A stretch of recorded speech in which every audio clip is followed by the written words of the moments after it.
وبنشير ولاية مقام باندي الحمد لله.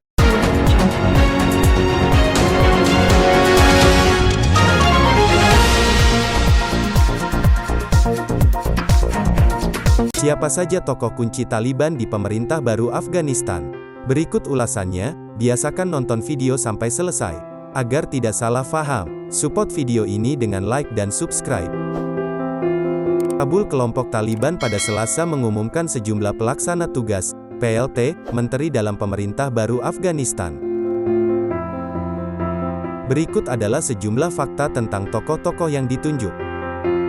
Pertama, Mohammad Hassan Ahun, PLT. Perdana Menteri Ahun telah lama menjabat sebagai Kepala Badan Pengambil Keputusan Taliban, Rehbari Syura, atau Dewan Pemimpin. Dia pernah menjadi Menteri Luar Negeri dan kemudian Perdana Menteri dalam pemerintahan Taliban yang pertama pada tahun 1996 sampai tahun 2001. Seperti kebanyakan pemimpin Taliban, Ahun memperoleh banyak prestise dari kedekatannya dengan pemimpin pertama Taliban, Mullah Muhammad Omar. Dia berasal dari Kandahar, tanah kelahiran Taliban. Sebuah laporan PBB menggambarkan Ahun sebagai teman dekat dan penasihat politik Omar. Dia sangat dihormati di kalangan gerilyawan, khususnya oleh pemimpin utama Haibatullah Akhundzada, kata seorang sumber di Taliban. Sejumlah pengamat menilai sosok yang diperkirakan berusia 65-70 tahun ini lebih bertindak sebagai tokoh politik daripada figur religius. Pengaruhnya di Dewan Pemimpin juga memberinya suara dalam urusan militer. 2. Abdul Ghani Baradar, PLT. Wakil Perdana Menteri Baradar adalah kawan dekat mendiang Mullah Omar, yang memberinya nama perang Baradar atau Brother. Dia bertugas sebagai Wakil Menteri Pertahanan ketika Taliban memerintah Afghanistan 2 dekade lalu. Menyusul kejatuhan pemerintah Taliban pada 2001, Baradar bertugas sebagai komandan militer senior yang bertanggung jawab atas serangan terhadap pasukan koalisi, menurut laporan PBB. Dia ditangkap dan dipenjara di Pakistan pada 2010. Setelah dibebaskan pada 2018, dia mengepalai kantor politik Taliban di Doha dan menjadi salah satu figur terkemuka dalam serangkaian pembicaraan damai dengan Amerika Serikat. 3. Amir Khan Muttaqi, PLT. Menteri Luar Negeri berasal dari Paktia, Muttaqi menyebut dirinya sebagai penduduk Helmand. Muttaqi bertugas sebagai Menteri Budaya dan Informasi dalam pemerintahan Taliban sebelumnya, juga Menteri Pendidikan.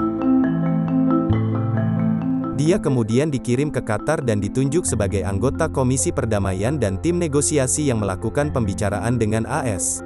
Menurut sumber Taliban, Muttaqi bukanlah tokoh militer atau agama. Dia mengepalai Komisi Invitasi dan Bimbingan, yang selama pemberontakan telah berupaya membuat pejabat pemerintah dan tokoh kunci lainnya membelot. Dalam pernyataan dan pidato di masa perang memperebutkan kekuasaan, dia memproyeksikan suara moderat, yang meminta pasukan-pasukan di ibu kota provinsi untuk berbicara dengan Taliban guna menghindari peperangan di wilayah perkotaan. Setelah kejatuhan Kabul bulan lalu, Muttaqi memainkan peran serupa dengan kelompok militan yang menguasai Panjshir.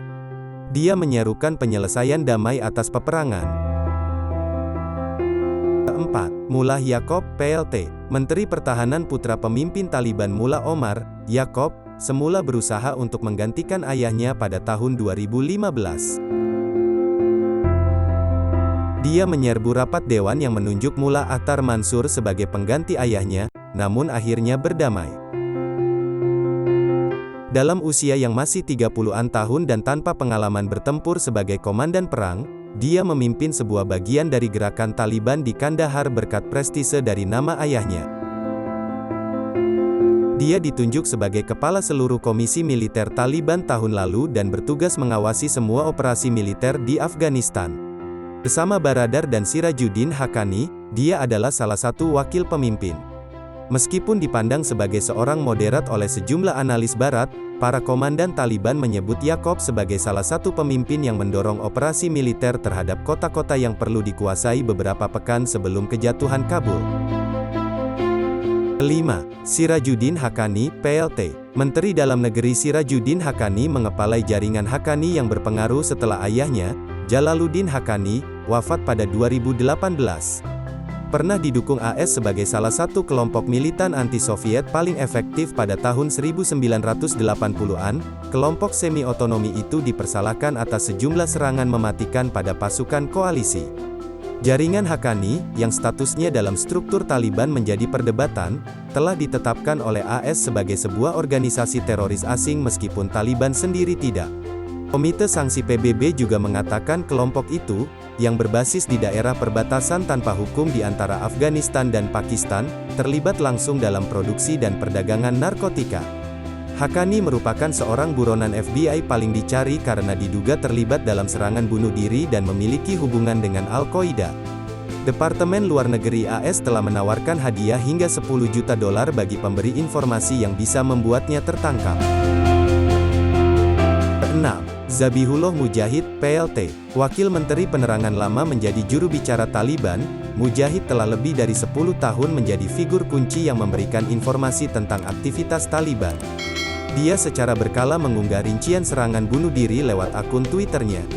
Tak satu pun foto dirinya beredar sampai dia menggelar konferensi pers pertama setelah kejatuhan Kabul bulan lalu. Selama bertahun-tahun Badan Intelijen Militer AS percaya Mujahid adalah seorang persona dari sejumlah individu yang menjalankan operasi media Taliban. Sumber, Reuters.